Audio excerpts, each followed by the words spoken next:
Hey guys, this is Ron. Do you like movies? Hey guys, this is Ragnar. Do you like alcohol? Hey guys, this is Stu. Do you like punishments?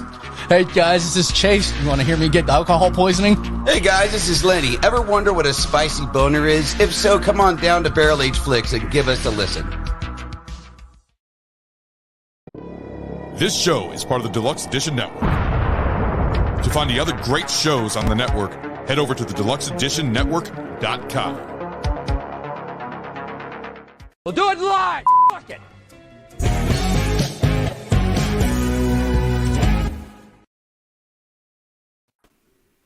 Hello and welcome to another episode of Deluxe Edition. I am your host, Casey Shearer.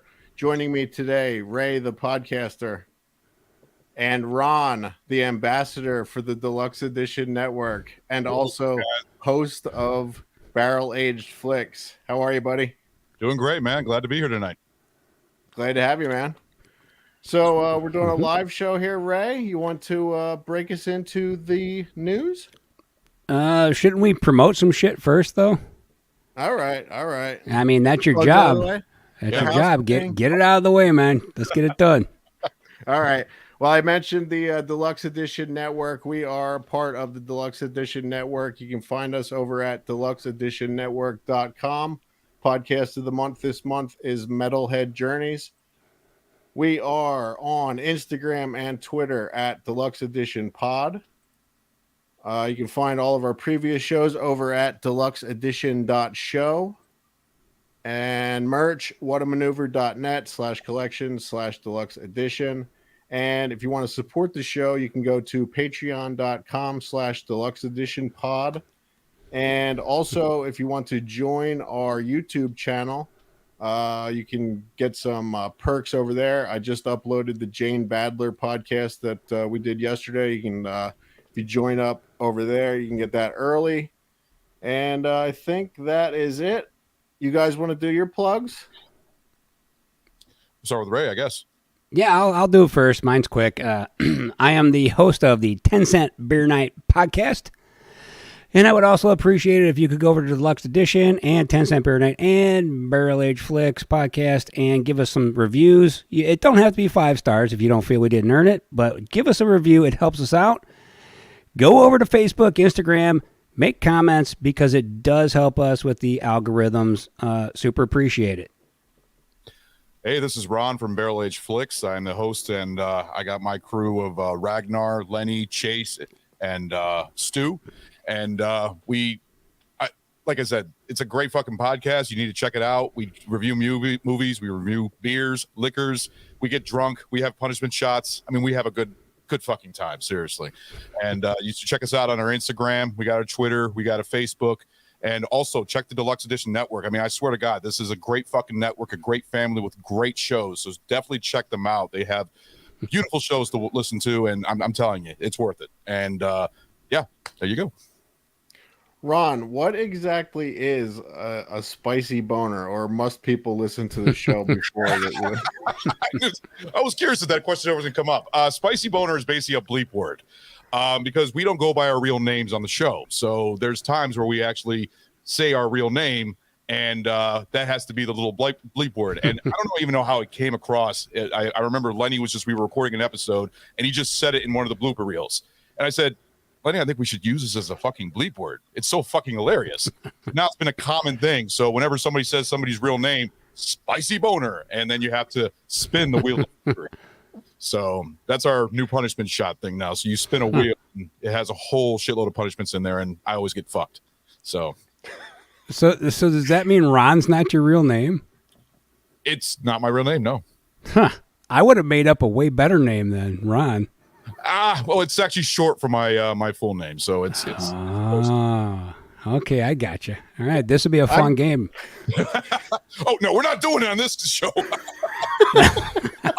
I'm podcasting with 2 personalities here. I'm the only real person on this show. That's true. Actually, believe it or not, I also went by Captain Ron, the Kurt Russell movie. Yes, I was gonna say you should have done Captain Ron. Well, that's what I actually used to go by because of I used to have a boat and just Captain Ron, and that just kind of worked. So nice. And then just turned into plain Ron. We're getting a. So, few do you have a comments here pilot's already. license? No. So why would it be plane Ron? Oh my God. You got me there. You went right over my head.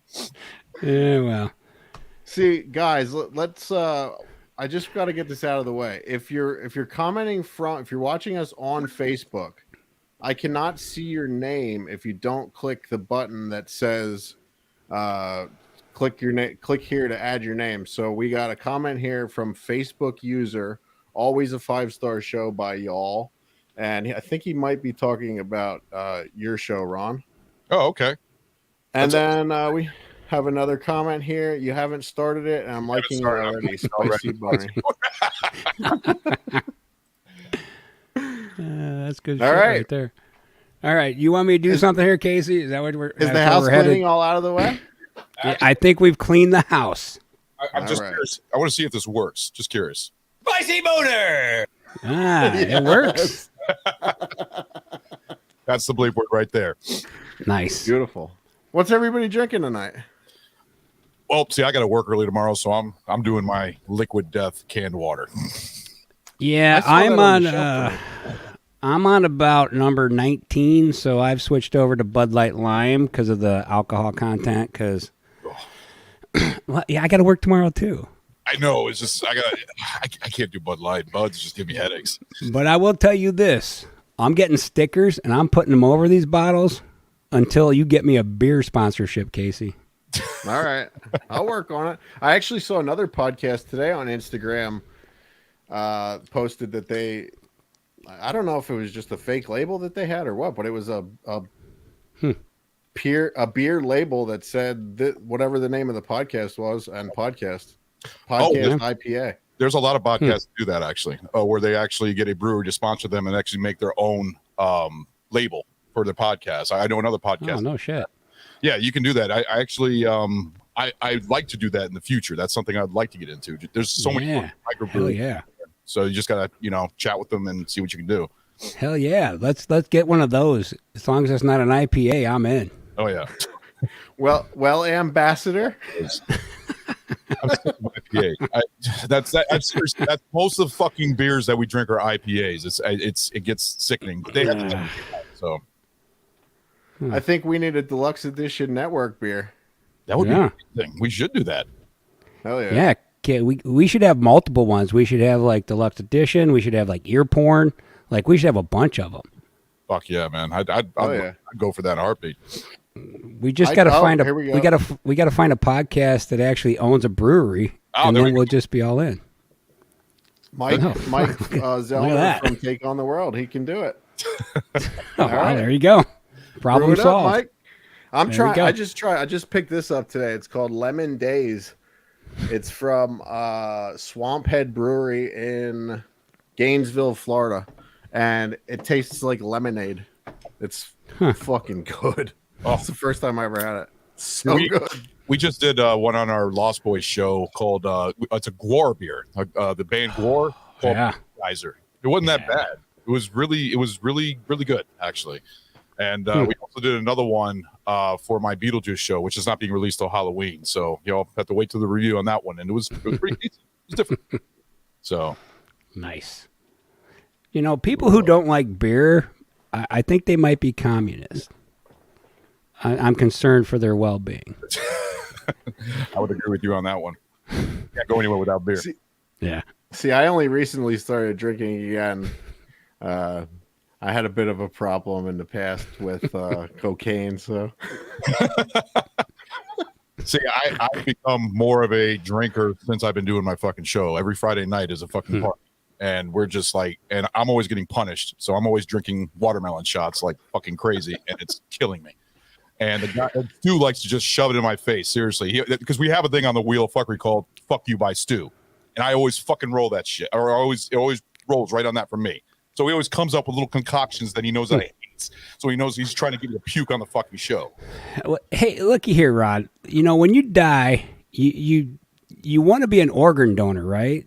But whenever I go down and I tell them that I want to do that, I make sure that they put a picture of a liver with a big X through it. Yeah. Because I'm like, that's the one I'm not leaving anybody.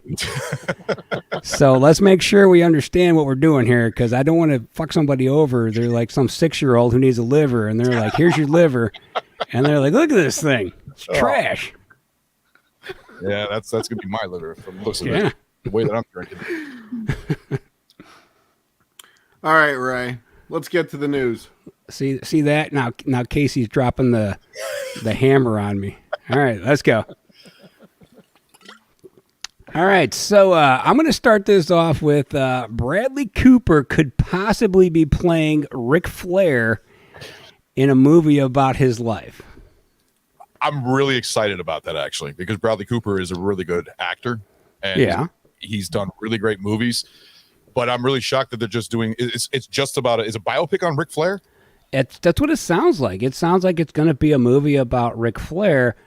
My concern is, I don't know if Bradley Cooper's a good enough actor to play Ric Flair. You really don't think he's a good actor? Oh, he's an amazing actor, but so is Ric Flair. Is one of the most amazing human beings to ever walk this earth. Nature boy. The nature boy, the woo. Yeah. I don't know who, like, I was sitting here today thinking about it, and I'm like, who would I want to play him? And I can't think of one person that I think is as cool as Ric Flair that could pull it off. Like, I'm having a tough time with it. Well, just like they have, don't they have, what's his name? Thor. Chris Hemsworth. Hemsworth is playing Hulk Hogan. Yeah. Yeah, I'm not too excited about that either, man.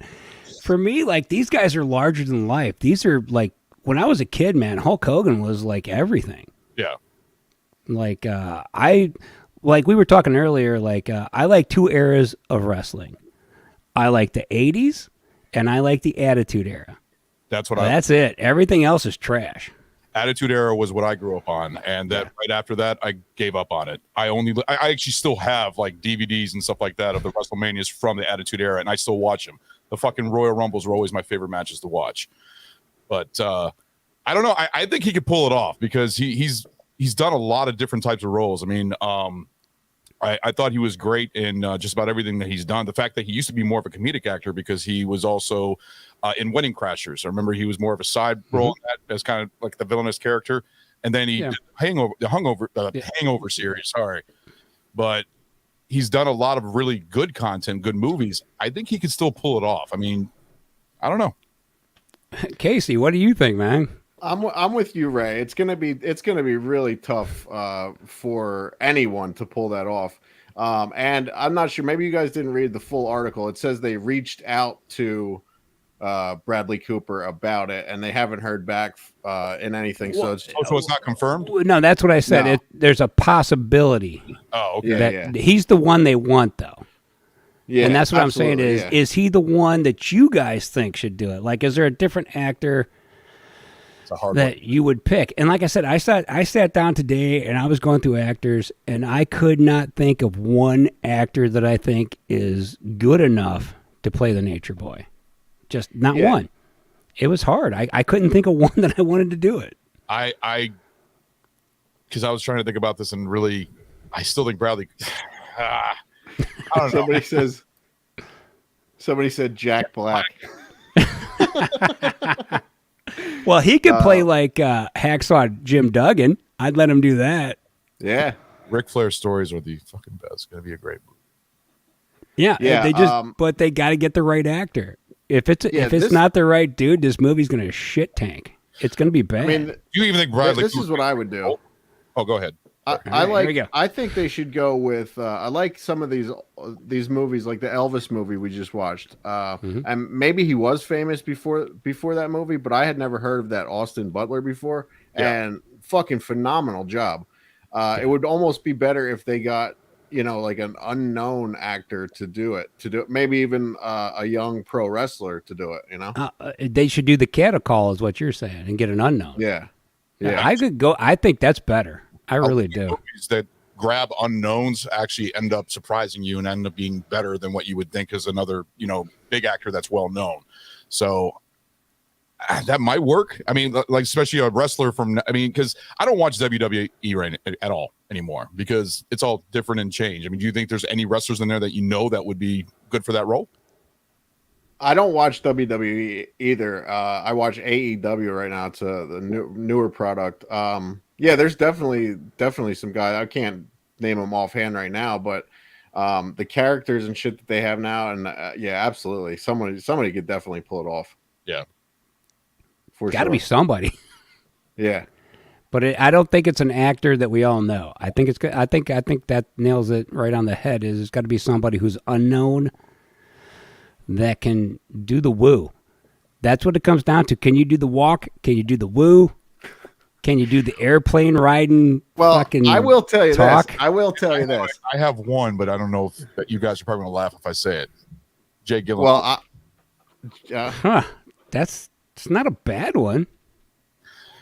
Because it was a movie that he was in when he was a boxer, really built and everything else, and also he's actually a really good actor. But I don't know. I can sort of see that a little bit. I don't know if you guys can or not. I can kind of see that one. The only problem I have with it is he doesn't look like Flair. Well, that's what I'm getting at. Could we go with a reimagining of the story? Because there is a wrestler. He actually was in Ric Flair's last match. Jay Lethal. But he's black. He's a black guy. But he does, dude. I'm not. He does kidding. the woo. He does it everything perfect. If you go search Jay Lethal versus Ric Flair, there's a woo off on I think it was Impact Wrestling. Dude, it was fucking amazing. He does Ric Flair and the Macho Man Randy Savage to a T. that is fucking awesome. That's another one that would be That's another guy that would be really hard to cast. The I Macho can't see Man. anybody playing Macho Man Randy Savage. Seriously. Holy shit, man, that would be tough. Like these guys, I grew up with these guys as you guys did, and they're larger than life. Like there's people to us, they're like movie stars. They're like rock stars. Shawn Michaels. Shawn Michaels, another one, the Heartbreak Kid. Yeah, Yeah. that's a great example. Nobody can do him. Bret Nobody. Hart, Owen Hart. I mean, there's There's just too many. There's too many. But the fact that they're picking Ric Flair, I mean, I'm surprised that Ric Flair is amazing, but there's so many other major wrestlers out there that have a popularity that I figure that do movies on. I mean, Yeah, I think it's his life story though. Oh, this Like is his life story is fucking pretty cool. okay, Yeah, I think Because this I'm is a assuming Ric it's full of Flair- coke and women. yeah. Yeah, I think this is a Ric Flair project. I don't think this is like a Hollywood project. I think this is something that he's trying to do. That's Like I don't. Yeah, I believe so. I don't think there's any confirmation of anything yet. I think it's just in the talks. Interesting. Yeah, Ric Flair is a hype man. You know what I mean? So like, He's amazing. yeah, I've actually been looking for his pot. He has new weed now. He partnered with Mike Tyson. It's called the Flair Drip. The Flair drip. Wow. That's awesome. Yeah. All right. If I don't move on, we'll be stuck on wrestling all night. So we got to move on. All right. Ah, there's Flat. It's not Flat's flat. in the Like, house. All right. Are you boys aware with Cedar Point, the roller coaster capital of the world here in Sandusky, Ohio, about 20 minutes from where I live? I've been there once. Yes. Absolutely amazing. They have this ride called Top Thrill Dragster. And this thing is over 400 foot tall, goes 120 miles an hour. Yeah. And in August of 2021, a lucky fan standing in line was hit by a piece of debris off of the ride, Yeah. which closed the machine down and obviously made them millions of dollars. Ride has not opened up since. And they announced recently it will never open again. They're tearing it down, going to put something else in. Do you think it's fair to this ride that has been around for 19 years, serviced 18 million riders, that they're going to shut it down because some dumb bitch couldn't duck to the left? No, they should still keep. They should try and fix it and just put it back up. They should tear it down. I think it's ridiculous. You know, it's... Now, I don't know what they're going to put in, obviously, because, you know, I don't work there or nothing, but... It just strikes me as odd. How is she? How is it her fault for not ducking? Dude, if you're standing in line and a piece of a fucking thing comes at you at a fast pace, wouldn't you move? Yeah, but like when you're in line, like I'm sure she wasn't by herself, right? She's not just standing there. So what? Her friends used her as a meat shield? Is that what you're saying? Yeah, but was it just her that was hit? What was it, like a screw or like a nut or something like that? I don't know exactly what came off. It was a piece of like there's these belts that spin like fucking crazy on this thing, and something came out of there. So it was at a high speed. So as Casey's pointing out, he thinks that one of her friends just like grabbed her and held her in front of them to protect themselves. But you know, this is not the first time something awful's happened there that got swept under the rug. You ever heard the story about the? Have you ever heard the story about the girl lost her foot? No. Holy shit! There's this thing called the demon drop or the power tower thing. Just goes up and down real fast. I think I've been on that one. Yeah, you have probably. So this girl, this poor girl, she's on this thing, and one of the cables broke, and they could all on the ride see it just swinging like fucking crazy, wrapped around her fucking foot and ripped it right off. Oh God, that sounds painful. Now, here's what I'm going to ask you, Ron and Casey. Here's the question: is the lawsuit that you'll never work again a day in your life worth the loss of just one foot? No, what do you not think? for me. No, not for me. Because I hate working, man. I might give up a foot for a good fucking lawsuit, man. I don't want to give up a foot. I don't want to lose that. No. Ray, you sound like I forget what his name was, but the guy in what's the show on Showtime? He was always like trying to fucking get out of work. Macy. Are you talking about Shameless? Yeah, Shameless. Yeah. See, I don't watch that show because that's like a family reunion for me. Yeah. My uncle was like that. Like he once got a job his first day, and he set up a ladder, and he said to one of his coworkers, "You're my witness." And he climbed up to the top of the ladder and just jumped off the fucking thing. So he's screaming in pain, "I'm hurt. I'm disabled." and the supervisor comes over and goes, "What the fuck just happened?" And the worker he threatened and said, "You're going to be my witness," goes, "This crazy fuck just jumped off the top of this ladder trying to claim a workman's comp claim." So he didn't get nothing out of that one. But like for me, Shameless, it's similar to Trailer Park Boys. It don't do nothing for me. I lived that shit. Actually, I've never watched that show, but I've heard good things about it. Oh, so have I. Never got into it. Yeah, it's a good show. It's just that's the type of shit that he would do. I remember in a job he took a nailer and nailed his fucking hand to the roof or something like that, you know, so he could claim disability. No, I've heard of people doing that like around where I live, where they actually try to get into an accident and try to even film it, like try and get in front of the camera and end up showing. Oh, fuck yeah. Oh yeah. It's ridiculous how people will do that just to get money. People are nuts. I'm not losing. So, I'll tell you, my uncle, he aesthetics these days are awesome. That is true. That is. And I said, it's only 1 foot. You still have the other one. I need my 2 feet. But you can still wiggle your toes. That's right there. You know what? Fuck it. Take my foot. I'd be sticking it out on the ride, trying to get it in the fucking thing, trying to grab it. Like, God damn it, take my foot, you sons of bitches. I need millions of dollars. Imagine how much nice equipment we'd have for the podcast if I had $1 million. Oh. Yeah, I mean we're set up pretty good now, and like my job is pretty awesome. So like, I like my feet. I need my feet for my job. I drive, so yeah, drive for a living. That's my life. Well, but they can make it the left one. Yeah, unless we could drive stick. We could drive. I was going to say we could just like duct tape a fucking broom to the other leg, and you could use that to shift. Oh man. All right, I'm moving on. We're going to Pearl. All right. Oh God, I'm excited about this one. I'm really excited about this movie. Yes. So the movie X came out. Yeah. And surprisingly, this thing was really good. X, if you don't know, it's about some people who go to film a porn at a farm where the people don't know what the hell is going on. And there's this creepy old woman who's like a sexual pervert and starts murdering people. Obviously, if you're a horror fan, you've already seen this. If you're not, go see it. Obviously, me and Ron have seen it. Have you seen that, Casey?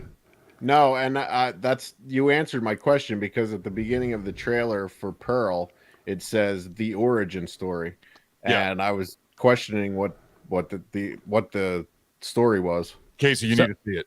Yeah, you need to see this because this bitch is crazy. Yeah, she's fucking crazy, and this is probably gonna be horny bitch.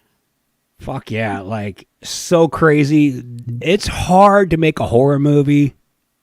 Like we talked about this with Surrogate, it's hard to make a good horror movie that's different and good. X is one of those movies you're like, they did this right. So when I saw the trailer for this, I was like, holy shit, we're about to get something really good. Well, see, the thing is, when I first saw the trailer, I had no idea that it was the prequel to X until I watched it and it showed scenes from X, and I was like, oh my God, this is the prequel to that fucking crazy ass lady. I mean, seriously, I mean, the kills in this movie are great, especially in front of the headlights out in the field.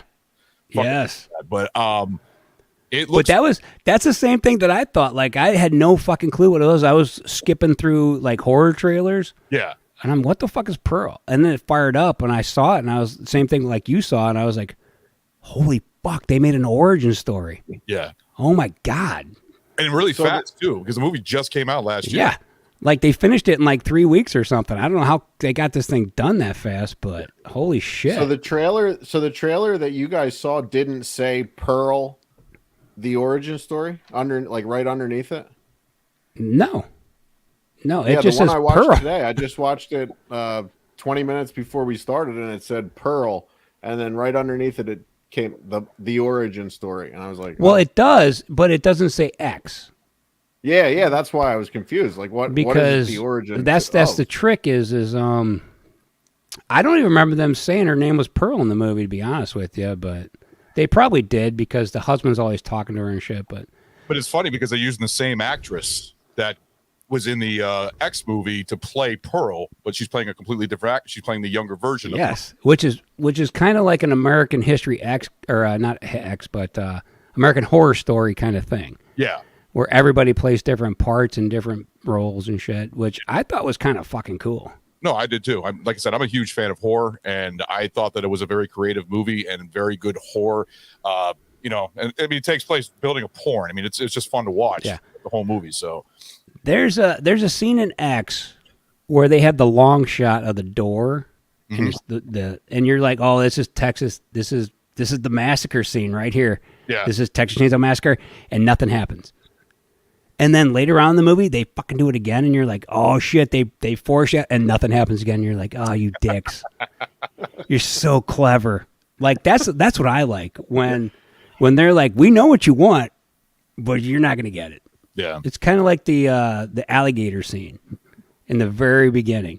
And the thing is, that's in this movie too. You see, because I guess so the fact that kill was actually used before X. So I'm excited about it, and it's also I guess tell the prequel. It's going to tell exactly how she met the man. I mean the guy that she marries and stuff like that.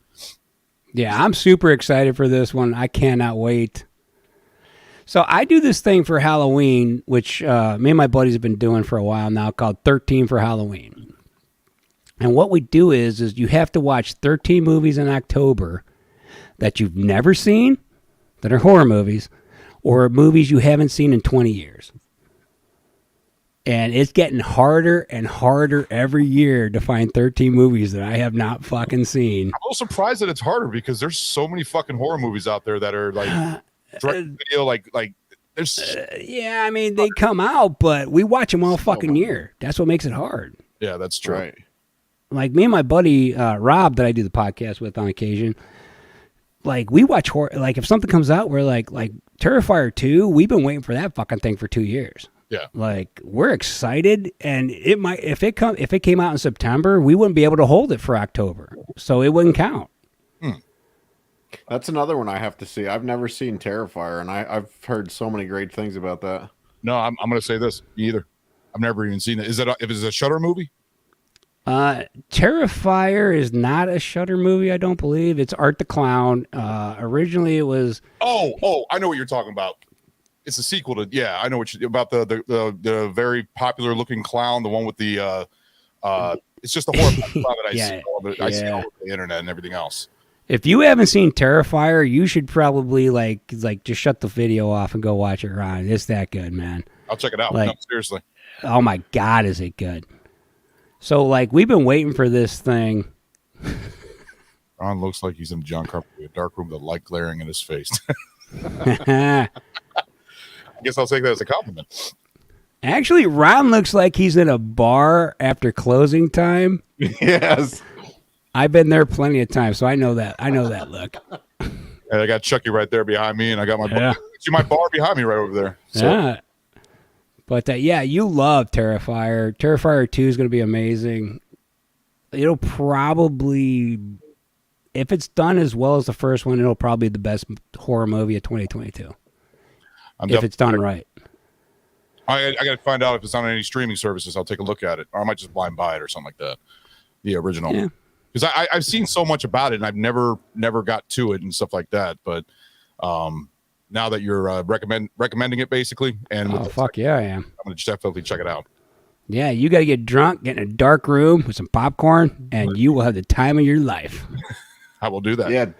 Do the same with Surrogate, the Jane Badler movie that we just talked to Jane yesterday about. A fucking fantastic movie, man. The weird thing about that one is I was like, all right, this is probably, it's Australian. It's probably going to be a B movie. But after it was done, dude, it's got such a 70s, 80s feel to it. It's so goddamn good.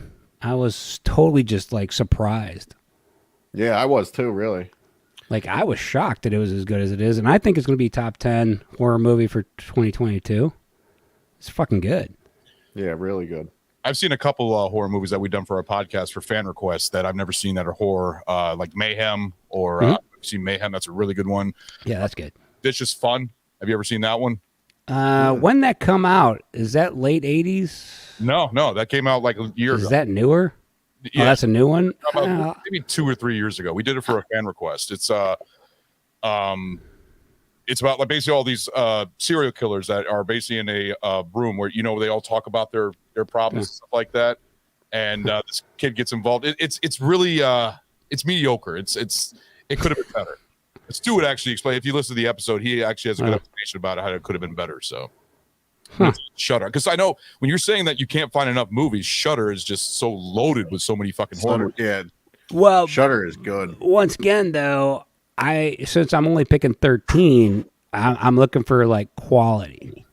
Looking for quality. So, like, for me, it's going to come down to like something that I haven't seen in a long, long time. Which I'm old, so it's easy to find something there, or something brand new. So, yeah.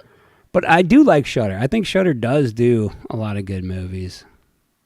Some of them are a little, not even B movie quality, but I've seen some bad. But you know what? I've seen a lot of shitty movies over the years, so I'm not going to shut that down either. So, well, some of the shitty ones are the best ones. Don't watch. They are. Like, once again, we were just saying how much we love Traumaville and those movies, and now I'm bashing on bad movies. Like, those are some of the lowest fucking B movies you can watch. Movies, but they're amazing movies. That's independent filmmaking at its best. Yes, yeah. But it's funny that I'm shitting on Shudder and praising Trauma. I mean, that's fun. Thank you, Stu. Even shitty movies can be fun. No, they can be fun. Yeah. All right, moving on. So, opening night of the NFL season, Rams and Bills are playing. We get to halftime. They have Ozzy Osbourne going to play his brand new song. And they play 10 seconds and cut away to people talking. Why? I don't fucking know. Because Ozzy continued to play the whole new Patient 9, whatever that song is called. And then he played another song. And none of it aired on TV. None of it. So, do you think this is because the people didn't realize who Ozzy Osbourne was or what he sounded like? Let me start with this. My thing was it. Was it promoted for the television audience? Yes. Well, then they fucked up They fucked up bad. because usually I've seen things like that before where the performer is there to perform for the live audience at the stadium, and they just kind of show them in the background of the whole thing, and maybe just show a 10-second clip of it like that. But if it was promoted that he was going to be on television live, Ozzy Osbourne halftime show, yeah, they fucked him out of screen time. Yeah, but are they going to do anything to like? Are they going to do an apology or anything like that? Oh, no, they don't. The NFL does not apologize to anyone. And quite honestly, Ozzy doesn't even know who the fuck he is. So does it really matter? I was gonna say that. Did he even know that he was there? I'm still surprised that he's making music, to tell you the truth. I love Ozzy. I saw him in 91 and I thought he was like at the end of the run. And that was fucking 30 years ago. Yeah. And I was like, dude look, the man's voice is timeless. Right. But his brain is mush and everything else about him is fucked. But when he opens his mouth to sing, the dude is fucking like an angel. It's amazing. Yeah. In 91, he was still fucked up in 91 too, right? I'm pretty sure he's fucked up now. He's just not admitting it. Really? Well, come on. He's Ozzy. Yeah, that's true. I found out, speaking of which, I just found out we interviewed Buff Bagwell recently, me and my friend Sam. Yeah. And he just went into rehab. He was claiming to be sober during our podcast, and he just admitted himself to rehab. So we're thinking that he might not have been sober when he recorded with us. Huh. I listened to that. He wasn't. Yeah, allegedly. I gotta agree with Ron on this one. Didn't sound all there to me either. So that was a funny clip you sent me. I remember that. Back to Ozzy.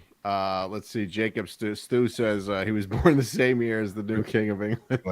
Oh, absolutely. Born in the UK in 1948, I believe. Both of them.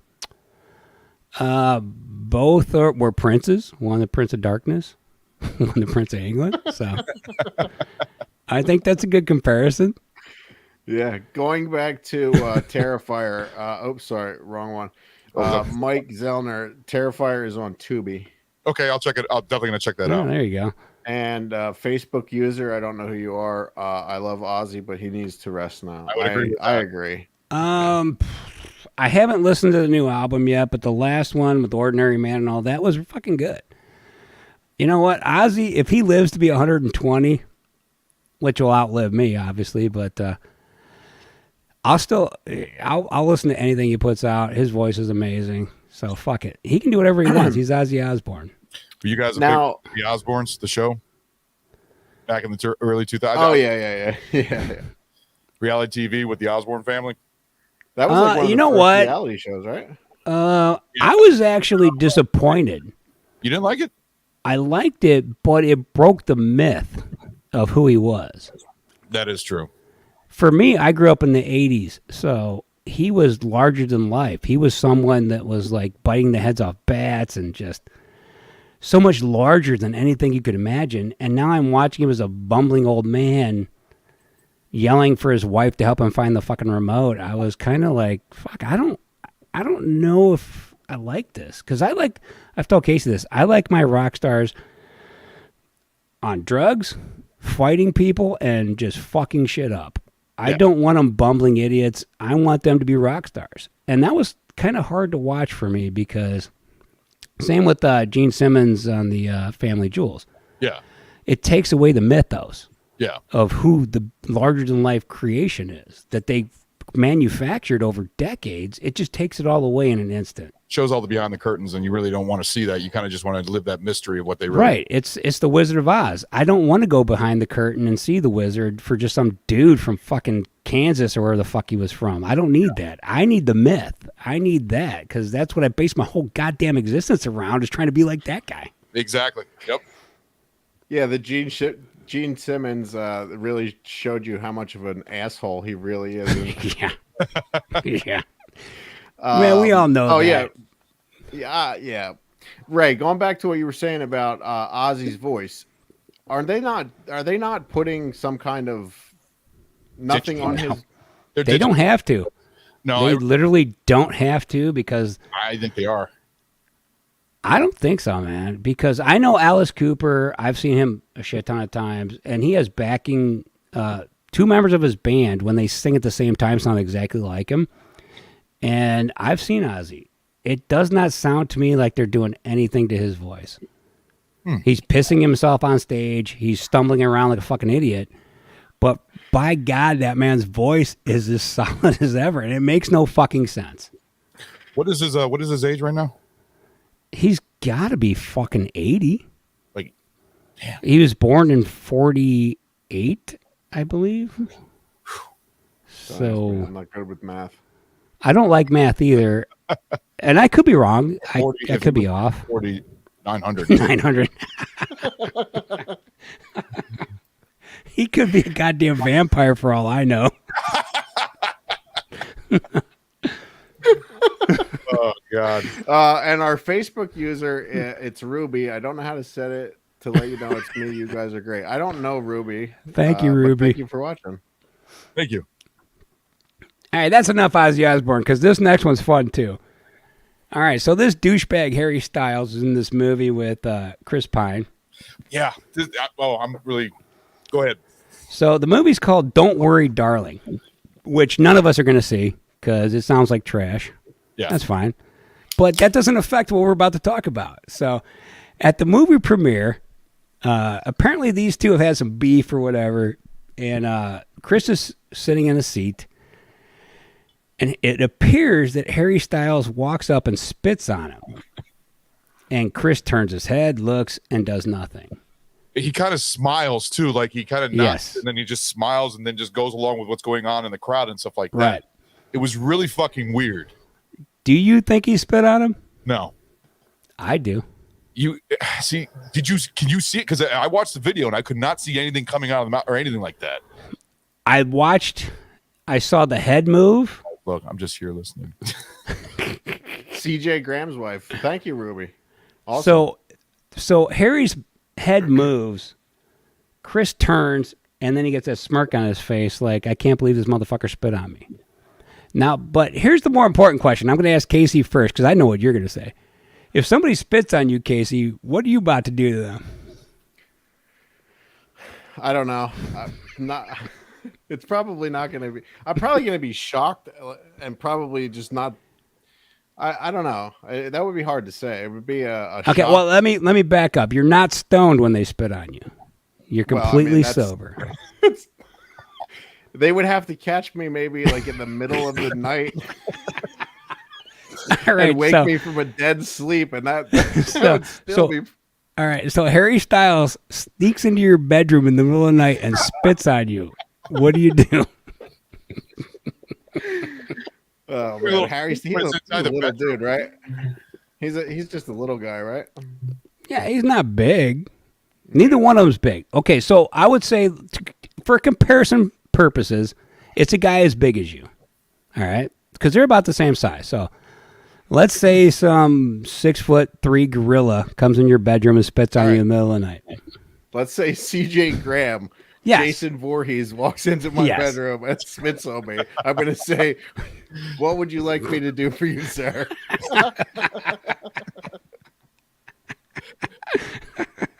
Oh, man. I don't know, man. I mean, it would be... I guess I would have to fucking scrap with him. I don't want to, but I can't let somebody spit on me. Ron, what do you got? I want to say it, but I'm afraid to. Say it.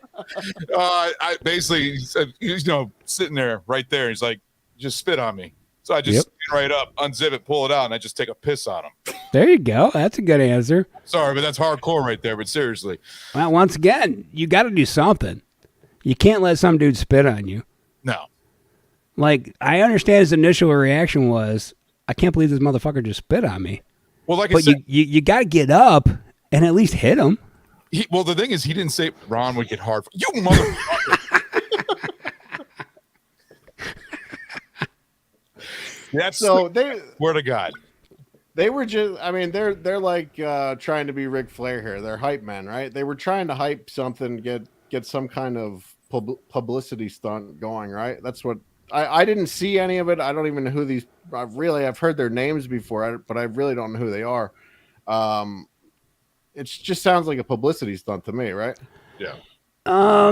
Apparently these two don't like each other, and Well, isn't there another two actors in there that also have beef with each other? yeah. Like This movie, Wild and Florence Pugh or something like that. yeah, Poo Poo, whatever her name is. don't So know. here's if someone's a director or a casting agent, here's my advice to you: don't get a bunch of actors who hate each other, because you're gonna have fucking problems. Unless that's what you want, then that's fine. But if I'm gonna hire actors, I'm gonna try and not hire actors who are gonna spit on each other and fight each other.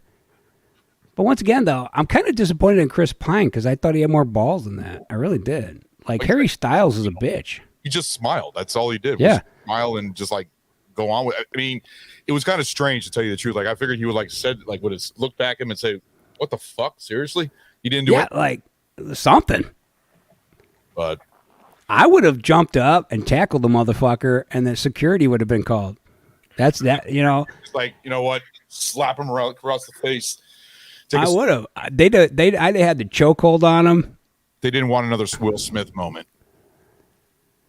You know what though? You get spit on. Fuck that. You take the Will Smith. You take the Will Smith moment and you run with it. Started dating the director, and the other actor didn't like it. Possibility. That could happen. It happens in Hollywood. Could you imagine someone pretending to spit on who was the guy that was in Death Wish? The original Death Wish, not Bruce Willis. Charles Bronson. Charles Bronson, yeah. Can you imagine that? Like, what would happen if somebody pretended or whatever to spit Well, on I'll him say so much? this. Like, Imagine somebody spit on Bo Swenson. oh yeah. He'd have fucking destroyed them. He wouldn't have took no shit. So, Or Russell Crowe. or Russell, yeah, any one of these guys. You know, Danny DeVito wouldn't put up with that shit, and he's 4 foot tall. He'd have come out and he'd been like, and that's when guns started blazing and shit, and the whole thing. So, Fucking hilarious. all right. So now I'm going to move on to Hulu. Amazingly enough, I don't know if you've seen this movie, Ron. It's called Freaks of Nature, 2015. No, I read about it, and it actually looks really, really actually fun. Like I fucking loved this movie. I owned it when it came out. I have this thing on fucking DVD. I love this movie so much. So it's zombies. It's like zombies. It's about a town where zombies, vampires, and humans all live together. See, that's So yes, in my opinion. now that's normal. Okay, that's the normal part of the movie. An alien invasion comes and starts fucking everything up. So now the zombies and the humans and vampires try to work together to thwart the goddamn alien invasion. Fucking amazing. But this thing has now, out of nowhere, become the 9th highest rated movie on Hulu out of fucking nowhere all of a sudden. That's good. Well, maybe it's because also it's getting close to Halloween. Maybe that's the reason why. It could be. But I've never seen it, and now after when you sent me that, I was like, now I have to fucking watch this. Like it looks like an appealing movie. Is it more of like a sci-fi type movie? Like like really? I would say it's a horror comedy is what I would call it. Okay. Because it's got amazing acting in it. It's got so good. It's got Bob Odenkirk. Odenkirk's in it, yeah. Yeah, The list of actors in this movie is ridiculous. Yeah. It's fucking amazing. And it's one of those movies you're like, when you see it, you will own it. I guarantee it. It's one of those movies. Because I found it and I'm like, what the fuck is this nonsense? I'm reading the description of it and I'm like, what the fuck is this nonsense? I'm like, all right, fuck it. I'll give it a go. And I'm like, holy fuck, is this good? How long ago did it come out? 2015. Oh, it's that old. Damn. Yeah. Yeah, it's from 15. And all of a sudden, out of nowhere, it's blowing up on Hulu. That's fucking crazy. Could be Odenkirk because, Better Call Saul just ended. And people might be just fucking Googling what he's in. Yeah. That could be a part of it. Or it could just, like you said, the Halloween season's coming up and people are starting to get jacked up for pumpkins and devil worship and all that. So could be that. This is the best fucking time of the year. I'm not gonna lie. No, yeah, we're right in my wheelhouse right now. Football, horror movies. This is the season. I've already got my house decorated for Halloween at the beginning of September. Like seriously, I'm already. You can see the shit in the background. So when do you take it down? I take it down. Well, I do a big Halloween party a week before Halloween, and then I start taking it down that week because I usually get it ready for my Halloween party. But I just love having it up. There's some stuff I like to leave up year round though. I have a 12-foot skeleton in my fucking living room. that one that goes outside. It's in my fucking living room. Nice. Yeah. So it's just Halloween is my time of the year, and I do a big party, and it's the best time. Oh, I agree. What do you think about Halloween there, Casey? I love it's always been my favorite. You pass holiday. You pass out apples with razor blades in them. No razor blades. We have to. I don't know if we have to do it this year again, but because of COVID, we weren't allowed to have people come to our door. We had to go up to the street and give candy away at a table. So I don't know what the deal is this year. See, but Ray, I have like a pulley system to get candy down the driveway and back up. Yeah. Yeah, I'm dead serious. I've seen videos of people would be at the top of their hill of their house, and they had like this little pulley system. Oh, I've seen those videos. They're fucking cool. Yeah. But no, we weren't that bad. Ray, I got to go back to this movie. How did you hear about this movie? Because you said you own it on Blu-ray. I have it on DVD. I don't buy Blu-rays. Are you fucking crazy? I can get a DVD for $2. The $2 bid. Like seriously, I still have a VCR, man. I have 2 of them. I'll buy fucking VCR. If I could get that movie on a fucking VHS, I'd fucking own it on VHS, man. That's so great. I just stumbled on it one day. Like a lot of horror fans, that's the beauty of being a horror fan is you're talking to somebody or you're just looking online and you just stumble on shit. And I stumbled on it online one day when I was looking for something to watch. And as soon as I saw it, I bought it. I was like, yep. Is it a very practical effect movie or is it more like CGI and stuff like that? No, it's more practical effects. That makes it even better. Yep. I'm definitely going to check that out. I mean, seriously. Hulu comes out with some weird stuff. I watched Pam and Tom and that fucking horrible. I don't know if you guys have seen that. Oh, Pam and Tommy? Yeah, with Seth Rogen. Dude, he's a horrible Tommy. Yeah. He's nothing like Tommy. No. She's fucking hot as shit, though. Whoever that, Lily James or whatever her name is. The woman that plays Pam. Yeah. The fuck is she hot? She looks just like her in this thing. Yeah. But he is no Tommy. No, he wasn't. He didn't look or sound like him at all. Nope. So that sucked. Well, maybe they were going for the reimagining of Tommy. Yeah. You can't reimagine one of the most iconic rock stars in all of human beings. Like, Tommy is one of a kind. Like, Motley Crue is one of those bands where they just came along at the right time. Like, the shit they pulled off would get them, like, canceled today. Like, they're lucky they're not fucking canceled anyways. The fact they're not canceled is only because they don't give a fuck. Horror movie question. John Carpenter or Wes Craven? Both great, but I lean towards Carpenter. Carpenter. Ray? Carpenter. I like Carpenter better because he did The Thing. Yep. And he did... They Live. Yes, and, Roddy Piper. Yeah, Roddy Piper. Halloween. I'm not a big Halloween fan, but I love the Bob Clark tie-in to Halloween. Just the story alone makes the movie worth knowing about. And Prince of Darkness is another good one. Yes, Prince of Darkness is amazing. That's got Alice Cooper in it. Escape from New York. John Carpenter is the way to go. Wes Craven's had good movies. Scream, Nightmare on Elm Street. Stu loves. That's like his all-time favorite. I just don't think he's as good as John Carpenter.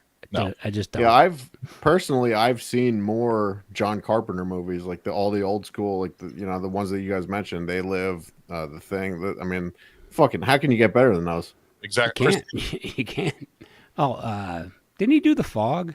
Yes, he did. Yeah, that's another great movie. Adrian Barbeau, big titties hanging out that whole movie. Fuck. Yep. Can't go wrong there. Big Trouble in Little. In China. Yeah, Big Trouble in Big Trouble in Little China. Because Kurt Russell was a regular with John Carpenter. Yes. Oh yeah. So yeah, you got to go John Carpenter with that one. Yeah, I agree.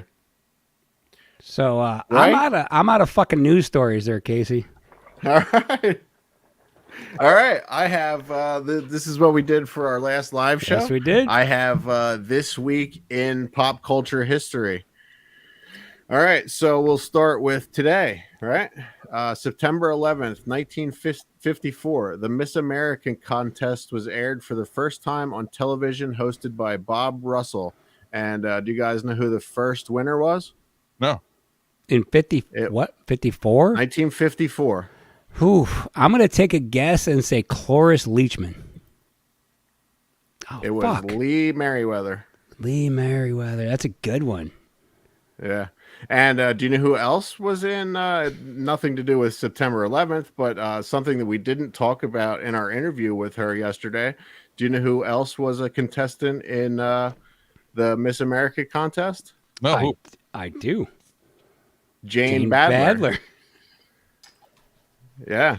That's awesome. She was in the 1973 pageant, and she was Miss New Hampshire. No shit. Yep. All right, moving on. Do you have anything else to say about Miss America? Usually they're hot. That's all I'm going to say. I agree. I'd say I have really nothing to say about Miss America, to tell you the truth, because I really don't. All right. Another thing that happened on September 11th, we all know about September 11th, 2001. Yeah. What I didn't know, though, is I just found out about this, and I was kind of shocked that I didn't ever know about this. James Woods observed and reported suspicious behavior from 4 passengers with no apparent luggage, just casing the plane. 6 weeks later, these same passengers carried out the 9/11 attacks. The FBI received Woods's FAA report the evening of September 11th. So apparently after it all happened, they received his reports. Did you ever hear about that? I've never heard that. No. Yeah, I'd never heard that either. James Woods? Yeah. Is it the actor or is it some random dude? No, the actor James Woods, the one that was in Against All Odds with our friend Gary Davis. Yeah. That's fucked I had never up. heard that before. No, never heard of it. Yeah, it's fucked up that I just wonder how his comments didn't get to the FBI until the night of September 11th. If he saw it 6 weeks prior to that. They probably just thought he was, just seeing things. Crazy James Woods. Yeah. I mean, he's James Woods, so. But yeah, that's another. So James Woods could have prevented 9/11. He should have kicked their asses then and there. Yeah. Thanks, James.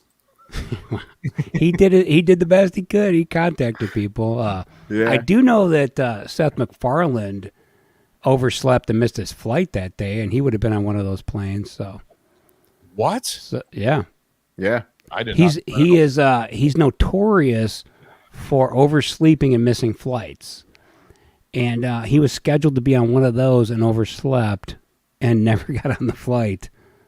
Oh, Jesus, that's crazy. That's fucking. Yeah. So I guess being a shitty person and not being able to get up on time sometimes saves your life. So yeah, that was a struggle. Yeah, I listen to a lot of conspiracy podcasts, Tinfoil Hat being one of them, and they, of course, think Seth MacFarlane might have gotten the word, and that's why he didn't get on that plane that day. Yeah, because I know he seems like a dude that terrorists would call. Hey, hello? Seth, do not get on the plane today. Who is this? It is Brian, the dog. Shit, I'm not getting on that plane. A fictional character just called me and told me not to get on a fucking plane. Fuck it, I'm out. All right, September 12th, 1952. 7 Braxton County residents reported seeing a 10-foot tall Frankenstein-like monster in the hills above the Flatwoods. A local newspaper reported afterwards a National Guard member, 17-year-old Gene Lemon, was leading the group when he saw what appeared to be a pair of bright eyes in a tree. Lemon screamed and fell backwards. The news account said when he saw a 10-foot monster with a blood-red body and a green face that seemed to glow. It may have had claws for hands. It was hard to tell because of the dense mist. The encounter made local and national news, scaring a wider swath of people. Then it prompted an Air Force UFO inquiry, part of a project called Project Blue Book. Have you guys ever heard of this? No. I have not. Yeah, I never heard of this either. It's and like I'm pretty familiar with a lot of cryptids and listen to a lot of things, but I've heard of the Project Blue Book with all the UFO sightings, but never heard of the Flatwoods monster. How do you guys feel about cryptids? Like a Frankenstein type of monster, I mean, with the glowing eye. What yeah, I'll pop a picture up if you watch this at a later date. I'll pop a picture up. I only that's helpful now, Casey. I only thought of adding those pictures of Lee Merriweather and Jane Badler like 3 minutes before we started. So. Look, I love a good monster story, and I would love Bigfoot to be real, the Loch Ness Monster and all that, but I don't know about this one. This once again sounds like somebody who's on drugs. Maybe a combination of, let's say, PCP and acid. And I've seen some shit on LSD before, but this is a 17-year-old Boy Scout. Well, I started drinking and driving when I was 13, so I got some stories about that. I ain't gonna tell them right now, but have you ever seen a Flatwoods monster? I've seen some shit, man. I've seen some dragons in the trees. I'll tell you that. Ron, thoughts on cryptids? Huh? Thoughts on cryptids? I tell you the truth. I think that would be really neat if you saw that in the news and see like a fucking, big Frankenstein type of monster with glowing eyes running around. That'd be really interesting. Some good stories to tell, around the campfire. New horror movie idea. Needs better names than Flatwoods Monster, though. Yeah. Sorry, Tony Derry came up with one for us. Reading it. But yeah, no. Notice is that he's got this like OCD thing. When anything pops up on the screen, he immediately reads it. Like Ron can't avoid it. He can't stop himself. I just started reading it. Sorry. Oh, it's perfect. No, it's fine. Yeah, it's fine with me. I'm not going to fucking read it. I think on DMT, L was both good. I mean, just like the Jersey Devil and Loch. Oh, that's a good one though. Yeti and stuff like that. What's that fucking? Damn, what's that thing that's like half kangaroo, half Jack? What's it called? It's like it's like a half rabbit with the antlers. Oh, the jackalope. Jackalope, yeah. Jackalope, yeah. Do you remember the jackalope was on the Funniest Home Videos? Yes, I remember that. Oh my god, those are the funny days of Funny Home Videos, early '90s.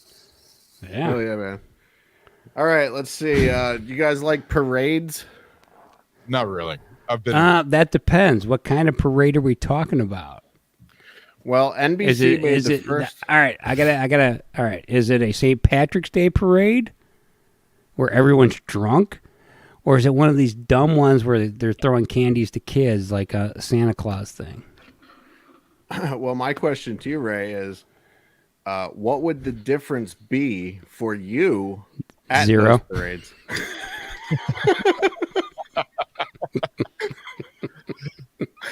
So I'm not sure it would really matter to you. It doesn't. All right, fine. Just continue. All right. NBC made the first coast-to-coast color broadcast on January 1st, 1954, during its telecast of the Tournament of Roses parade. It was the first color broadcast. But on September 12th, 1959, Bonanza began running under full broadcasting color. Every show was then broadcast in color. It ran from 1961 until 1967. First color show, Bonanza. Yeah, that's a good show, man. That's Hoss. Hoss? Hoss, man. You got to have a big fucking hat if you're going to be Hoss. I've never seen it. You've never seen Bonanza? No. You shouldn't be surprised. You really shouldn't. Have you seen this show, Ron? Bonanza? Yes. Yes. No, our show. Deluxe Edition. Oh, you're putting me. Yes. I know very little. Something different. I'm sorry. I'm going. This is one of the fun things that I like to fuck with Casey about. Is like I like to say he doesn't know anything about pop culture because he'll say shit like this, like I've never seen Bonanza. Like I don't know who the fuck Hoss is. Oh You man. mentioned Speaking two of actors. which, Hoss, Rob Zombie bought Hoss's house. Really? Yeah. So the house, like Cribs, they did a whole episode of showing the house that Rob Zombie lives in, and it was actually Hoss's house. Like, there used to be a fucking cowboy bar in the basement, and he fucking gutted it and turned it into a fucking horror fucking mansion and shit. I think I've seen that episode. Well, see, I've seen one episode of Cribs with Rob Zombie, so that was Haas's house. It's got to be that one. Yeah. Unless That's fucking Hoss's house, man. Oh shit! I didn't know that. Yeah. Very cool. Of course it's All right, cool, you guys- Casey. I know dumb shit. And that's why you're here, buddy. That's why I'm here. Let's see. Got a couple comments here. Casey Chase from BAF. I like how he puts that there, even though you already outed him. That's Chase. And, Never seen anything. Jason, having a bourbon and a Coke and watching you guys equals means I might not make it to work tomorrow. Oh, you'll make it to work tomorrow. I'll be at work tomorrow, and I'm on like 20 beers today, so. Oh God. I might have. All garbage beers, too, by the way, Ron. I actually, the Rob Zombie's Monsters movie, I actually am looking forward to seeing it, but I think it's gonna be bad. I love Daniel Roebuck with all my heart. I've loved him since River's Edge. And Dudes is one of my all-time favorite movies. But god damn it, I'm torn on this one, man. I think a lot of people are. Fuck. I think a lot of people are. I think they should have left it. Well, and it's Rob Zombie because he's an ultra fan. Like he's a big fan of the Monsters. Yes. When I first saw the first trailer of it, I was like, "What the fuck?" I was not like I'm gonna buy it. I'm gonna buy it because I'm a huge Rob Zombie fan. But I'm really. Well, you won't have to buy it. It's on. I think it's going to be. Oh, he's talking free about I already pre-ordered it for Blu-ray. physical copy, yeah. Yeah. Really? Yeah, because I'm a huge Rob Zombie fan. I buy anything of his, so I had to buy it, even though it's going to be on Netflix, I believe, on September 30th or something like that. Which I believe Wednesday is also that Wednesday show is also coming out too.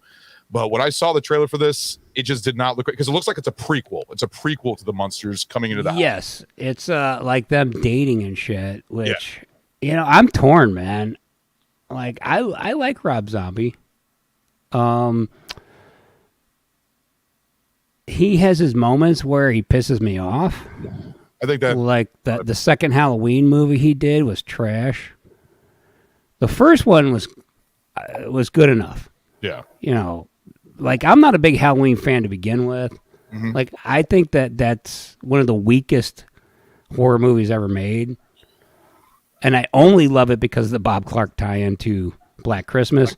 Yeah. That's why I like it, because I get to talk about that. That's it. Like, to me, the Shape is a fucking dumb name for a character. How you put that in the goddamn credits, that's fucking stupid. Yeah. Like, he's called Michael Myers through the whole fucking movie, and then you have him listed as a Shape?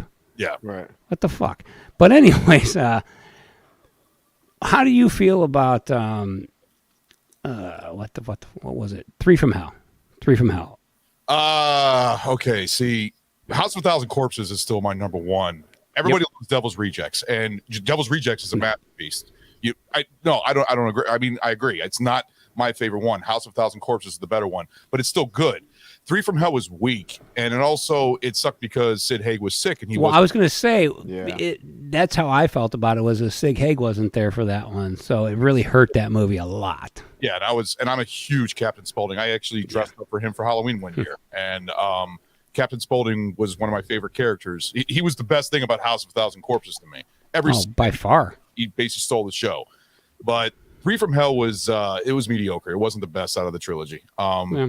I mean, and the guy that they had to replace Captain Spaulding, I think he was supposed to be like a long cousin or brother or something like that. Yeah. It just didn't work for me. But I mean, I still watch it because I love the Firefly trilogy. But yeah, okay. No, I just wanted to get a feel for where your brain is with the Rob Zombie thing because, all right, now I can listen to your opinion, and it's absolutely good. Yeah. So I think we're on par with how we feel about the Rob Zombie movies. So that's good. Yeah. I have to go back to the Monsters because that was the what we originally started on. Monsters. The Monsters, right? The Monsters. No, it's called So, Ron, you mentioned was there a second trailer that came out? No, there wasn't a second trailer. It was there was two trailers. There was a trailer where they were just coming through a door and it was in black and white and they're sitting on a couch. Yeah. The trailer where it showed all the scenes were extremely colorful, and that's what ruined it for me. Why couldn't they just stick to black and white? Right. They should. Yeah, I don't know. White. I'm not sure which trailer tough. that I saw, but it was dog shit. I mean, I mean, like you said, I'll still watch it. I want to see it. I'm looking more forward to the Wednesday show. That's with Louis Guzman and who's playing the Morticia? Catherine Zeta-Jones. Yeah, Catherine Zeta-Jones playing Morticia. Yeah. Right. Yeah. I'm looking more forward to that. Like Louis Guzman is getting a lot of shit, or whoever's making that show is getting a lot of shit for. They shouldn't. Right. He looks like the cartoon character. Yeah. Exactly. Yes. Right. Well, people are so used to the TV shows and the movies where he's a good-looking dude. Right. And it's hard for people to wrap their heads around the cartoon character wasn't a good-looking dude. No, he wasn't. But Raul Julia, though, was amazing as Gomez. I'm not going to take anything away from those actors. They were amazing in those roles, all of them. Everyone who played that character was fucking John great. Astin, Astin, all of them were fucking amazing. Like, and those are good fucking shows and movies. They did a good job with those. Yeah. Yeah, and you know what? Louis Guzman is going to do a fucking great job too because he's a great actor. He is. Yeah, he's in so many. I mean, Boogie Nights, Punch Drunk Love. He's in a lot of P.T. Anderson films. One of my favorites, actually. I forgot the one when the guy goes to prison and escapes out. The Count of Monte Cristo. He's in that. Yeah, that's a good movie. That's a good movie. Oh yeah, I know. He's great in that one. I mean, he's great. He's good at comedy. He's good at Waiting. You've seen Waiting, the restaurant comedy. Yeah, that's a good movie. That fucking movie. Yeah. But yeah, I think he'll do fucking fine. I think people just need to hold out and just wait till the series comes out before they give him shit because it's not fair to do that. To tell you the truth, just from it's not. It's not. I mean, we all do it. I'm guilty of it. Yeah. But if you're not educated enough to know about the original cartoon, then yes, you're going to shit all over it, or you're going to shit on the monsters because whatever. Yeah. Let's just wait and shit on it when it comes out. Let's do that. Yeah. I can shit on the trailer if I want to. You can, but is it really worth the effort? Well, I mean, it's just a few seconds, so. All right, moving along. September 14th. I skipped a few days here because the other stuff's not that really important, and we're going over. Oh my God, we went over. Oh my God, I have to remember that I'm not running on a time limit here anymore. Yeah, there's. I don't have a big hammer, Casey, that I'm gonna beat on the fucking table if we go over the time. My phone's not blowing up. We're running over. All right, September 14th, 1984. You guys remember MTV when they played Video Awards? Yeah. I do remember the that, music yes. videos. Yeah. So September 14th, 1984 was the first Video Music Awards on MTV. Bette Midler and Dan Aykroyd hosted. Yeah, that's it. It says younger visitors may remember that at one time MTV was a 24-hour music video channel. So that was a year after Ghostbusters because Dan Aykroyd was 1984 and he hosted the MTV Awards for 1985. You said this was 1984 or 85? Is this 84? 84. Oh, so that was a year of Ghostbusters, and that's probably the reason why. That's probably why, yeah. What was Bette Midler doing at that time? Being ugly. Right, come on. What? We're not going to interview her. I don't want to, so I'll say she's being ugly. I don't know any other movies that she was in the 80s. I wasn't a Bette Midler fan.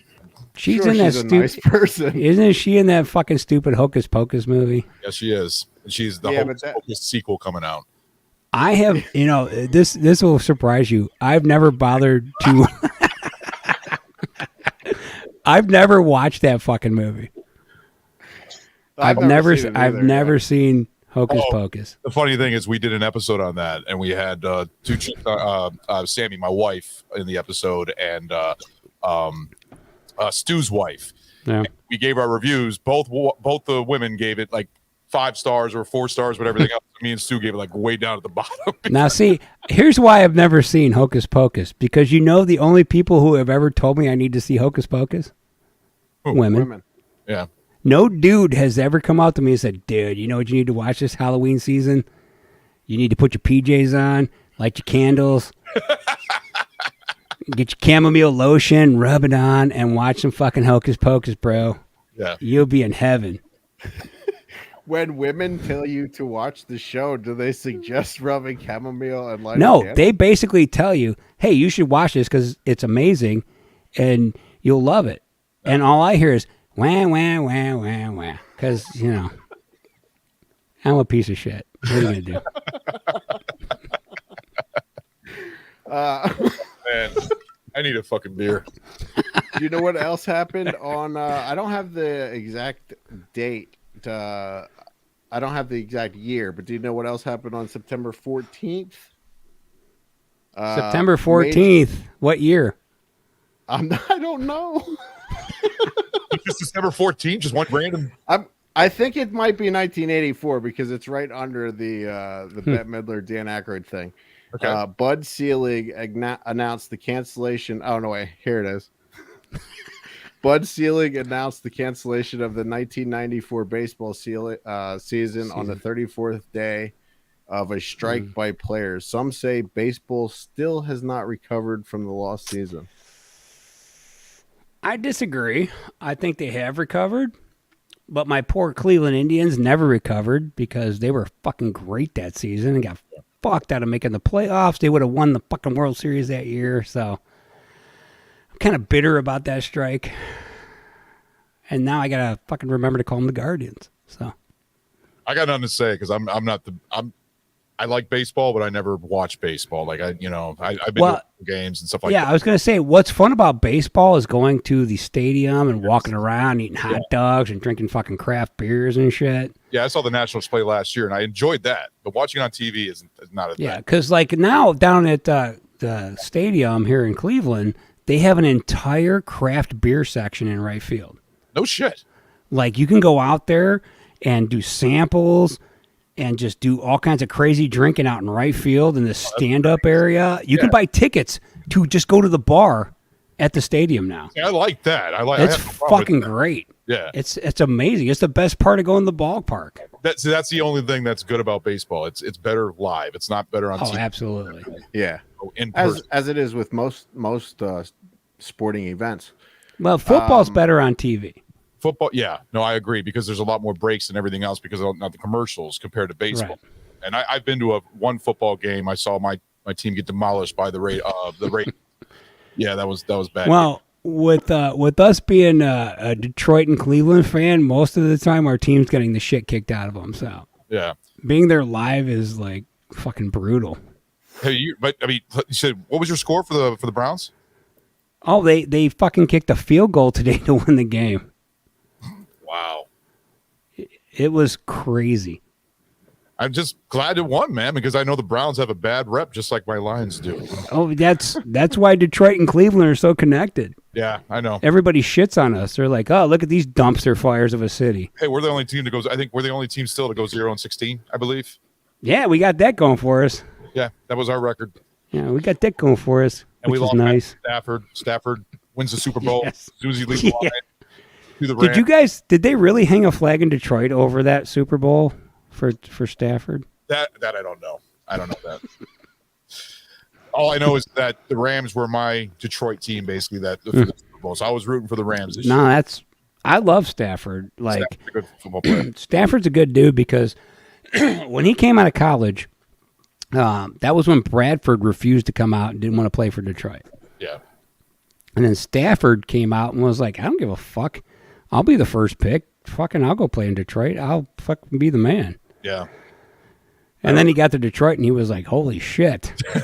What the fuck did I do? Could have waited a year and been a Ram like Bradford was.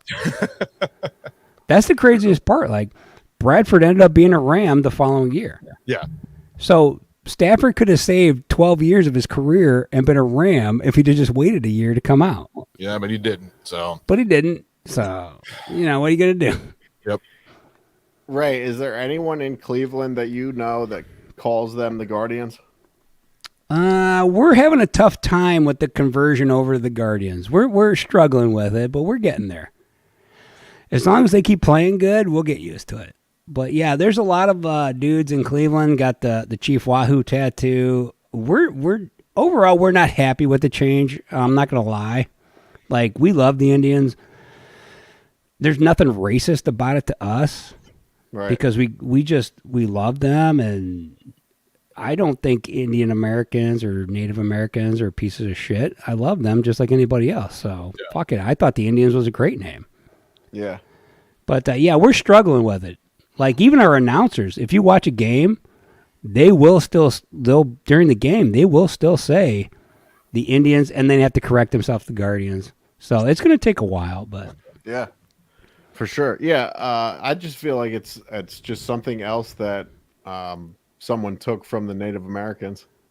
Like, was there a Native American that complained about the name? Oh yeah. Well, I mean, we get the protesters, but No, we're Clevelanders. We're Clevelanders. We don't give a flying fuck what they think. Right. Honestly, we feel what we feel, and we don't feel like we disrespected Native Americans. So. Yeah, we think that the Indians' really. name was very respectful because, we call it the tribe. It's tribe time. It's weird to me that we had to change it. It just really is. It's just people being stupid. I mean, just like the Redskins with, turn the Redskins into the Commanders. Dude, Right. I was just going to say that. I had to Google today if the Jaguar, because we live in Florida now, I was like, who won the Jaguars game? And they were like, the Commanders beat the Jacksonville Jaguars. I was like, who the fuck are the Commanders? The Commanders. Yeah, no, most, because I live in Redskin country, basically. Yeah. And they don't say the Commanders. They call them the Redskins or the Deadskins. That's what I call them, the Deadskins. Yeah, and they will continue to do that forever now. Yeah. Yeah. I mean, you give up your fucking jersey. I mean, nobody's going to give up their fucking Redskins jersey. Seriously. Right. No, I got three Indians jerseys. I'm not going to stop wearing them. Yeah. Right. All right, Mike Zellner, the PC shit is why I stopped watching NFL. I believe a lot of people feel that way.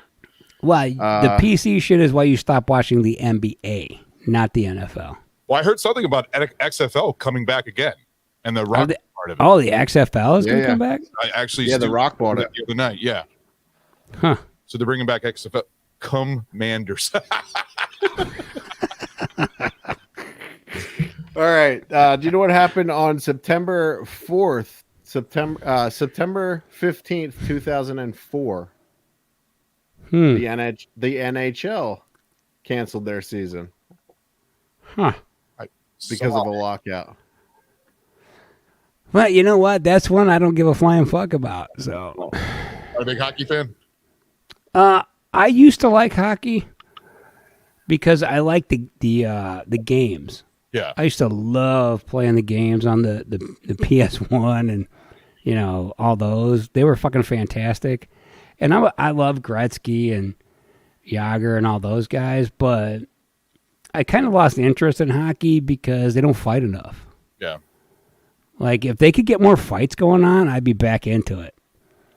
I never really. I like you know, I'll watch it if somebody has it on, but it's not my go-to. Football is still my number one go-to. I mean, I and like I said, when he said that, you know, NFL has been too PC, I completely agree with that.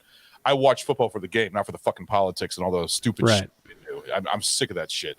You know, we're here to watch a game, you know, and to have fun. But when it comes to hockey, it's just not my thing anymore. I just haven't gotten into it. Yeah, I've never really been a big sports fan other than professional wrestling. But I have been to a few live hockey games when I lived in Berks County, Pennsylvania. Reading has a team, and those games were awesome to go to. Like, did they make a rule, Ray, where you're not allowed to fight as much, or no? They just those games. Yeah, it's I do go to minor league hockey games because we have minor league hockey here in Cleveland, and it's a shit ton of fun to go to minor league hockey games because fighting is encouraged. Yeah. So you get at least 2 fights a game in minor league hockey, but you know, the NHL, they're trying to cut down on it, obviously, because that's what professional sports want to do. Yeah, it's because our country's becoming pussified right now. Seriously. Well, yeah, I mean, when we grew up, like, this is one of the things I told my son. Like, he got in a fight on the bus, got a bunch of shit. And I told him, yeah, you know, when I was a kid, I was 10, I went over the fucking seats and fought some kid. Yeah. All they said was, get the fuck back in your seat. That's the bus driver. Sit the fuck down. And that was the end of it. And, like, you know, my wife's in meetings and, you know, your kid's out of control. And I'm like, no, that's boys being boys. Yeah. Yeah. Was this one of your news stories, Ray, or is this something that I saw while I was scrolling through Instagram? The 15-year-old kid that knocked the other dude out. He knocked like a 20-some-year-old dude out it wasn't at a hockey game, but I think it was like a football game. I probably posted the video on my Facebook page. I think I did that. Yeah, but it's the same thing. Like the other guy was being it's an not the asshole same thing because knocked him out. I don't think I did it on my podcast. No. No. I mean, I thought it might have been one of the news stories that you sent us that you were going to talk about. Oh, I don't think I sent that to you. No, but I don't think so. Ron, did you get that? Did I accidentally send something cool that I forgot about? It's going back to what you're saying though about just two kids getting in a fight, you know, and like somebody was filming it when we were kids. That nobody had phones to film the shit, but it seemed like you had to draw pictures to describe the fight with like red crayon, like blood spewing out of the one kid's mouth, and then like go to the library and get the librarian to make you copies so you could pass them out to your friends. Like, real quick, the XFL starts in February. Mike says. Oh, awesome. There we go. Yes, very cool. All right, let's see. September 17th, 1967, the Doors appear on the Ed Sullivan Show and perform "Light My Fire." Sullivan had requested that the line "Girl, we couldn't get much higher" be changed for the show, but Jim Morrison performed it in the way that it was written. The Doors never appeared on the Ed Sullivan Show again. That was actually portrayed also in the movie The Doors, Oliver Stone's The Doors. Yeah. So could you imagine if something like that, like somebody said, "Don't say this on television today"? Like, I'll tell you what I'd have done back then. I'd have dropped the F-bomb. I'd have got banned from TV forever back then, but I'd have done it. But the thing is, all he did was say, "Girl, we couldn't get much higher," and that was enough to get him. You got to remember the time. Yeah, the time. Yeah. Everything. That's what I mean. The time was. He'd have been much better off just going, "Girl, we couldn't get much fucker." Like, he'd have been better off just saying that, because the word "higher" meant drugs, and it's going to get you banned anyway. So what the fuck does it matter? Just, you might as well go all in. Like, I've seen the footage. Like, he should have just like put the fingers up, start doing crotch thrusts and shit. If you're getting banned, get fucking banned, dude. Yeah. Get after it. Actually, but no, it makes you more popular when you do that because it gets you absolutely more credit and everything. That's the Elvis finger wiggle. Yeah. That's all portrayed in the finger wiggle. Yeah, the finger seen wiggle. The new movie Elvis? The Elvis movie? Dude, it's on HBO, and I haven't gotten to it yet. Just been so busy. I plan on seeing it because it looks. I fucking love Elvis. I think he's one of the most amazing performers to ever live. Yes. Like, if you can be skinny and be famous and fat and be famous like him, like, there aren't many celebrities who can gain that much weight and still hold their own, like in Vegas and shit. Like, Elvis was an icon. But when you can hold your finger up like this and every woman in the crowd fucking has an orgasm, Jesus Christ, man. Dude, my grandmother, she passed away earlier this year in January, but my dad used to always say that my grandmother was one of those women that would throw her panties up on the stage. I'll guarantee you, my grandmother loved my grandfather to the day she died. But if Elvis would have showed up at their house, she would have made my grandfather watch him fuck her. I guarantee you. Damn. Elvis was a fucking god walking the earth. Yes, he was. Yeah. So let's do this. Let's all watch that movie and come back in a few weeks. And I've already seen it, so I have my opinions on it. No, I would love that. Seriously, actually, let's do it. Watch it this weekend. Coming up. All right, let's wrap on this because I just watched watched the documentary that goes along with this story. I actually wrote down September 18th. My source was wrong. It actually happened on September 20th, 1982.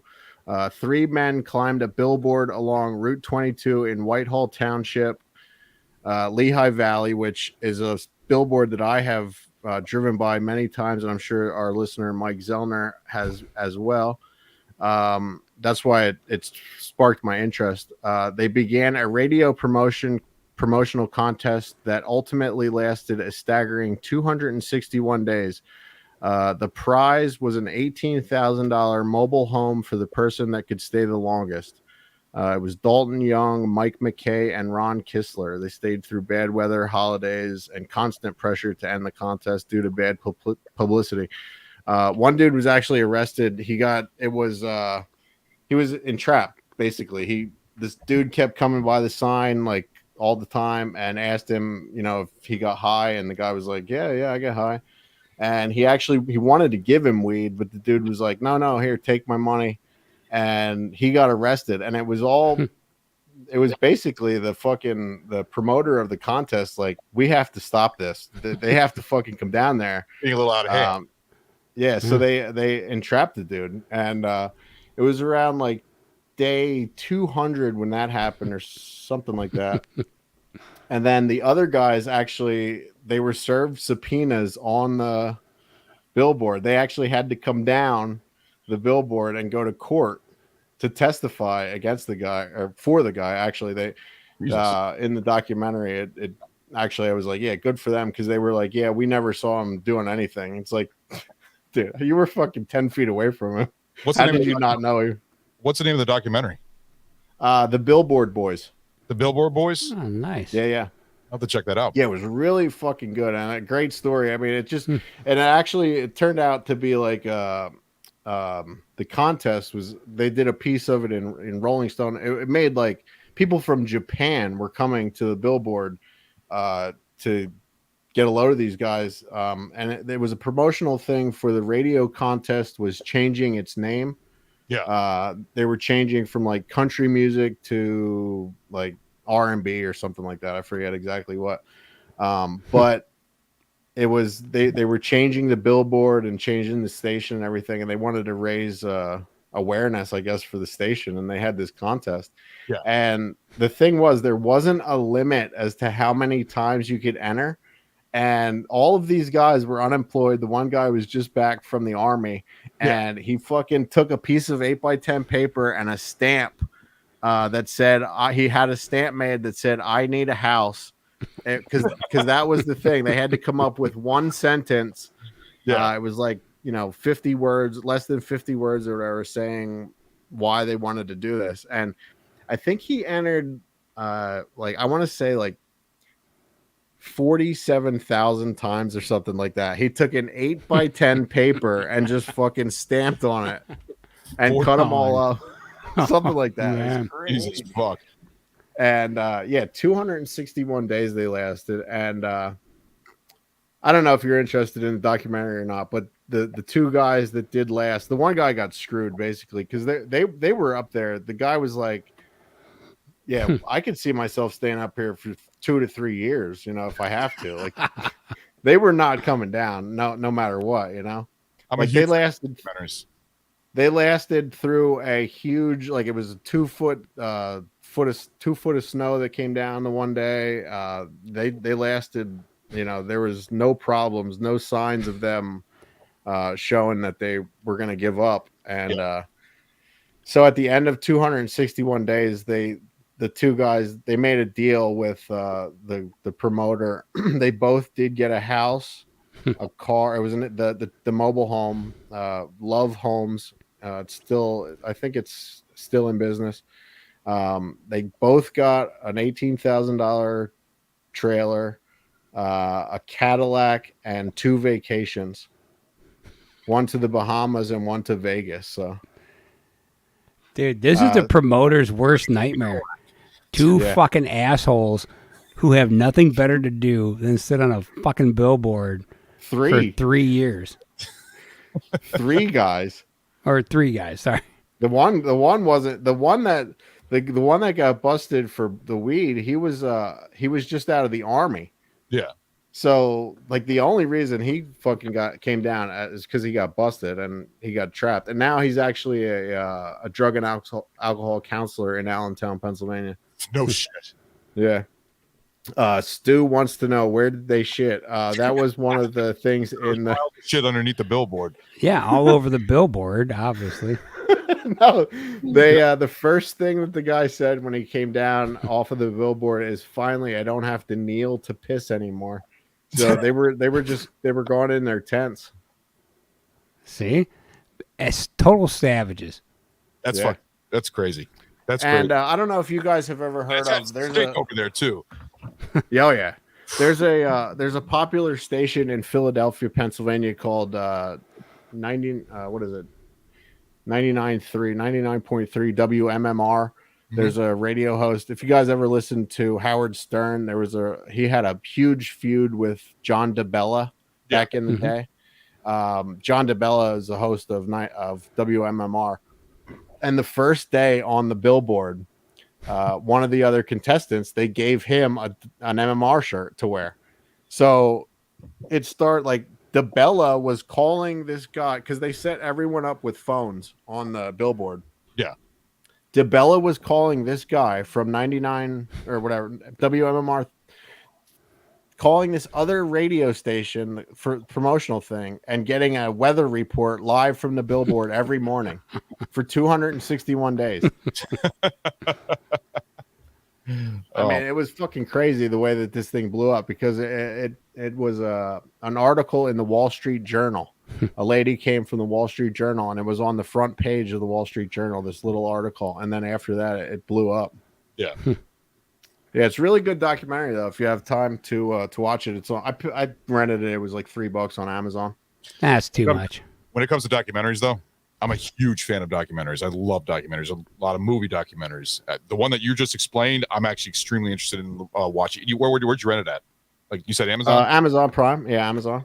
Yeah, I'll definitely check that out. What really made me interested in it is because my girlfriend and I have been watching. We've been binging these seasons of Alone. The show Alone. Have you ever seen this? No. It's on the History Channel, and they drop these people off. There's 10 contestants, and they get to pick 10 things to take with them, and it's like on Vancouver Island. One of the was in. It's kind of similar to Naked and Afraid.